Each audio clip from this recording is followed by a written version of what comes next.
Hello students. हमारी पिछली class चल रही थी एंजाइम एक्शन या theories of enzyme substrate binding, कि किस तरह से एंजाइम अपनी मैकेनिज़्म को कंप्लीट करता है। उसके लिए दो थ्योरीज दी गई थी, जिसमें एक थ्योरी थी लॉक एंड की थ्योरी, जो हम आपको बता चुके हैं पहले ही। आज हम बात करेंगे induced fit theory. Lock and की थ्योरी की हम बात कर चुके थे, और दूसरी हम बात करते हैं induced fit theory. Induced fit theory का मतलब क्या है कि यहाँ पर जो आपने देखा था लॉक एंड की थ्योरी में, जिस तरह से एक फिक्स की एक निश्चित या फिक्स लॉक को ओपन करती है, वहाँ क्या था कि सबस्ट्रेट और एंजाइम के बीच में जो कॉम्प्लेक्स बनता था, जो रिएक्शन होती थी, वो एकदम फिक्स पॉइंट पे होती थी। यानी कि उसके जो फिट होने वाली स्पेस था, जगह थी, वो फिक्स थी।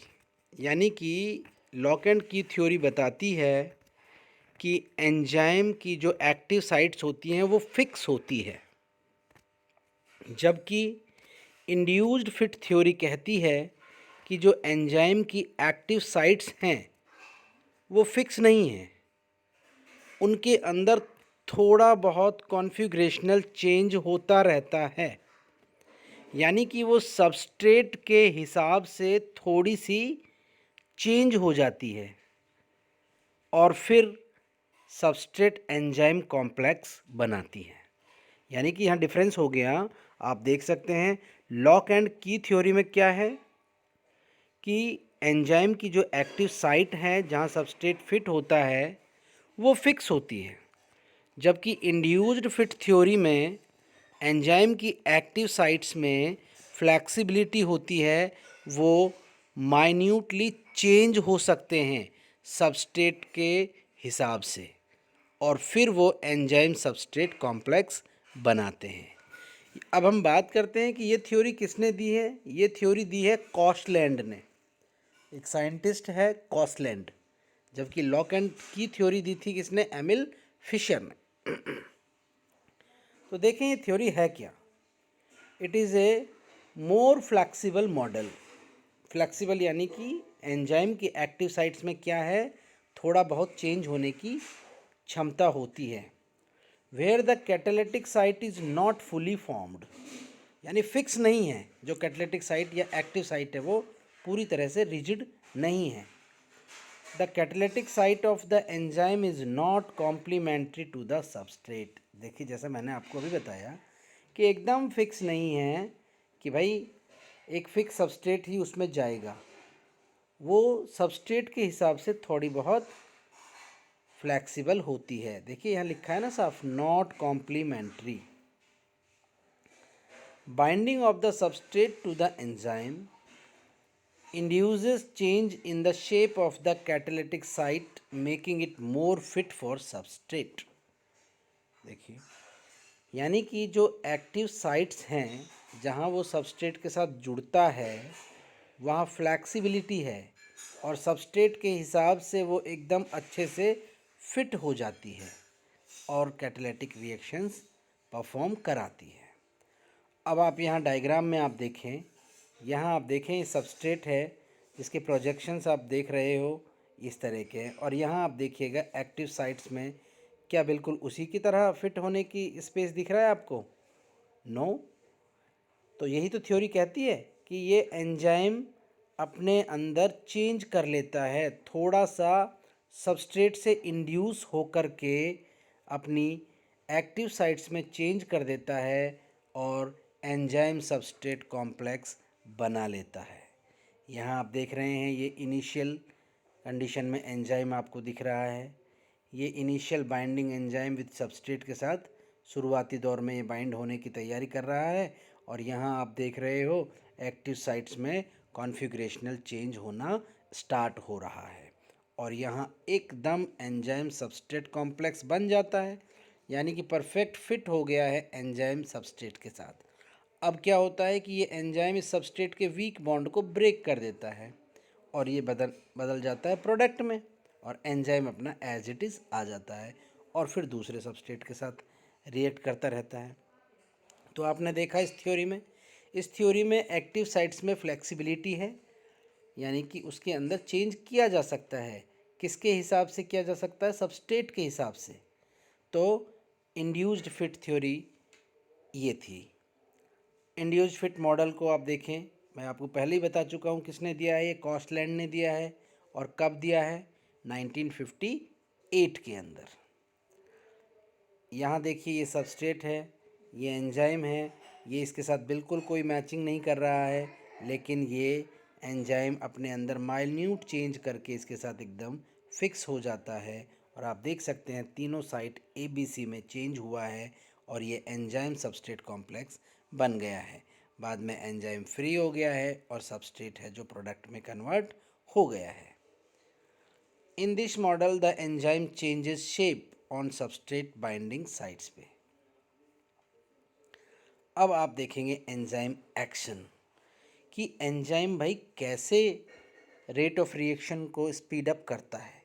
तो यहाँ आप एक मोटी सी बात जान लें, यानी कि अपने दिमाग में ये डाल लें कि एंजाइम कैसे ये काम करता है।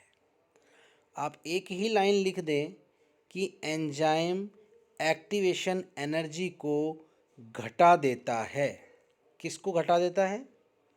एक्टिवेशन एनर्जी को, जिससे रिएक्शंस बहुत फास्ट हो जाती है। अब आप कहेंगे ये एक्टिवेशन एनर्जी है क्या? एक्टिवेशन एनर्जी कि दो सबस्ट्रेट या रिएक्टेंट को रिएक्शन करके प्रोडक्ट बनाने के लिए जो एनर्जी चाहिए होती है उसको हम कहते हैं एक्टिवेशन एनर्जी। अगर बहुत ज़्यादा एक्टिवेशन एनर्जी चाहिएगी तो वो रिएक्टेंट रिएक्शन करेंगे ही नहीं, और कोई ऐसी चीज़ आ जाए कि उस एक्टिवेशन एनर्जी को बहुत कम कर दे तो तेज़ी से रिएक्शन होने लगेगी या नहीं होने लगेगी। तो एंजाइम बस केवल यही काम करता है कि एक्टिवेशन एनर्जी को घटा देता है, जिससे सबस्ट्रेट के अंदर तेज़ी से रिएक्शन स्टार्ट हो जाती है और प्रोडक्ट बनता चला जाता है। तो आप देखें एंजाइम एक्शन को, enzyme increase rate of reaction by decreasing the activation of energy. यही लाइन सबसे इम्पॉर्टेंट है जो आपको समझ में आनी चाहिए, यानी कि रेट ऑफ रिएक्शन को बढ़ाएंगे, लेकिन किसको घटा के? किसको घटा के? एक्टिवेशन एनर्जी को घटा के। फिर मैंने बात की आपसे कि एक्टिवेशन एनर्जी है क्या? Activation energy is the energy barrier between reactant and product. अब देखिए यहाँ आप देख रहे हैं ये रिएक्टेंट्स है जो रिएक्शन करेंगे और फाइनली ये क्या बनाएंगे? प्रोडक्ट बनाएंगे। लेकिन इनको रिएक्शन करने के लिए एक एनर्जी चाहिए। अगर उस एनर्जी की मात्रा बहुत ज़्यादा होगी तो इतनी एनर्जी मिलेगी नहीं और ये रिएक्शन करेंगे नहीं। ये रिएक्शन करेंगे नहीं तो ये प्रोडक्ट बनेंगे नहीं। तो कोई ऐसी चीज़ हम डाल दें कि ये इतना ऊंचा पहाड़ इनको पार ना करना पड़े और एक बहुत छोटे से पहाड़ को ही ये बहुत कम एक्टिवेशन एनर्जी से ही इनका काम चल जाए। तो ये काम केवल और केवल कौन कर सकता है? एंजाइम। तो आप यहाँ देखें, so what's a cell got to do reduce activation energy. तो एक सेल रिएक्शन कराने के लिए ये एक्टिवेशन एनर्जी कहाँ से लेती है? देखो आप इस डायग्राम में आपको एकदम क्लियर हो जाएगा। मैंने अभी आपको दिखाया था कि इन रिएक्टेंट्स को रिएक्ट करने के लिए जो एनर्जी चाहिए उसकी मात्रा अगर बहुत ज़्यादा होगी और वो प्रोडक्ट बनाएंगे। पहली बात तो एक्टिवेशन एनर्जी है क्या? कि रिएक्टेंट को रिएक्शन करके प्रोडक्ट बनाने के लिए जो एनर्जी चाहिए उसको हम कहते हैं एक्टिवेशन एनर्जी। अब आप कहेंगे कि देखिए बिना कैटलिस्ट के तो इन रिएक्टेंट को इतनी एनर्जी चाहिए प्रोडक्ट बनाने के लिए, और इतनी एनर्जी ने मिलती नहीं है और ये रिएक्ट करते नहीं हैं। जैसे ही आप इसमें एंजाइम या कैटलिस्ट डालोगे तो ये इतने ऊंचे पहाड़ को इतना छोटा कर देंगे, जिससे इजीली रिएक्शन करेंगे रिएक्टेंट्स और प्रोडक्ट बना देंगे। तो सीधी एक बात आपको करनी है कि एंजाइम एक्टिवेशन एनर्जी को कम कर देता है, जिससे रिएक्शन स्पीड अप हो जाती है। Enzyme increase the rate of reaction by it decrease energy needed for activation, यानी एक्टिवेशन एनर्जी को कम करके। It decrease the energy barrier between reactant and and product. कुछ क्या होते हैं कि एनर्जी बैरियर होते हैं जो रिएक्टेंट को रिएक्शन नहीं करने देते हैं। तो हम क्या कर देते हैं, ये इन बैरियर्स को डिक्रीज़ कर देते हैं, घटा देते हैं। और किसकी मदद से? एंजाइम की मदद से। जिससे जब वो बैरियर हट जाते हैं तो डायरेक्ट एनर्जी इन पे काम करती है और ये प्रोडक्ट बना देते हैं। Catalyst work by reducing activation energy of A reaction, जो मैं आपको बता ही चुका हूँ। आप देख सकते हैं ये रिएक्टेंट है, ये प्रोडक्ट है, इतनी एक्टिवेशन एनर्जी चाहिए और इसको घटा के हमने कर दिया है इतना सा, केवल किसकी मदद से? इस कैटलाइज्ड या इस एंजाइम की मदद से।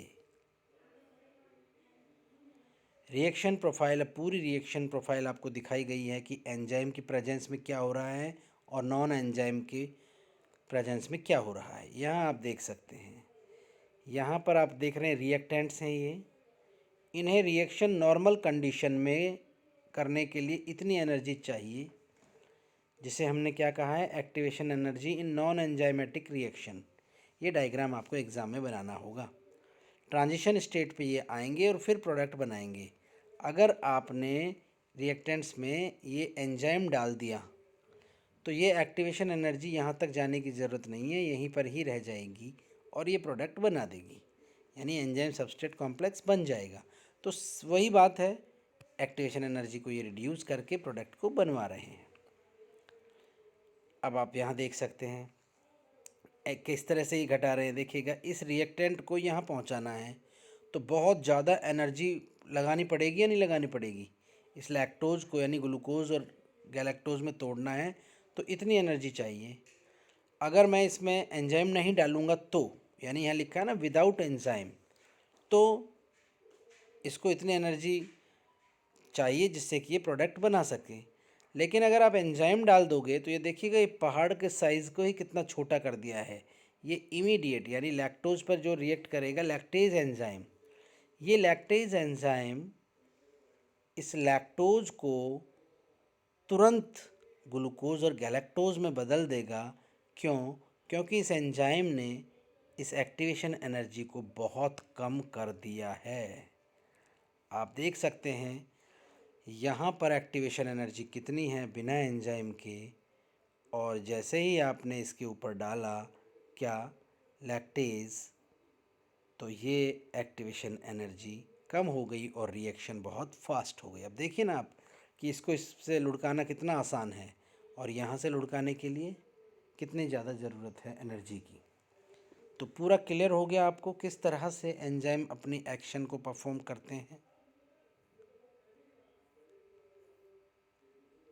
Mechanism of enzyme activities.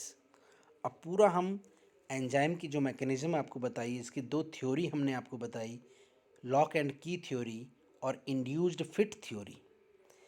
इन दोनों थ्योरीज़ में काम तो एक ही हो रहा है कि सबसे पहले एंजाइम सबस्ट्रेट से रिएक्ट करके एंजाइम सबस्ट्रेट कॉम्प्लेक्स बनाएगा। फिर एंजाइम सबस्ट्रेट कॉम्प्लेक्स है जो, उसमें से एंजाइम सबस्ट्रेट के वीक बॉन्ड को ब्रेक कर देगा और जो सबस्ट्रेट है वो प्रोडक्ट में कन्वर्ट हो जाएंगे। तो इसको पूरा एक समराइज वे में आप देखेंगे, ये सबस्ट्रेट है जो फिट हो जाएगा बाइंडिंग साइट किस पे? एंजाइम पे। आप यहाँ देख रहे हैं ये सबस्ट्रेट है और ये एंजाइम के एक्टिव साइट या बाइंडिंग साइट पर जुड़ जाते हैं और क्या बनाते हैं? Enzyme substrate complex. और सबस्ट्रेट के वीक बॉन्ड्स टूटने लग जाते हैं या उनके अंदर रिएक्शन होने लग जाती है और वो कन्वर्ट हो जाते हैं प्रोडक्ट में और एंजाइम एज इट इज़ वापस मिल जाता है। तो ये क्लियर हुआ आपको किस तरह से एंजाइम अपनी मैकेनिज़्म को परफॉर्म करता है। तो ये था पूरा mechanism of enzyme action, theories of enzyme action and action of enzyme activities. तो आज के लिए इतना ही काफ़ी है। नेक्स्ट क्लास में हम बात करेंगे कि एंजाइम के क्या कैरेक्टरिस्टिक फीचर्स होते हैं, एंजाइम के क्या नोमेनक्लेचर है। Thank you.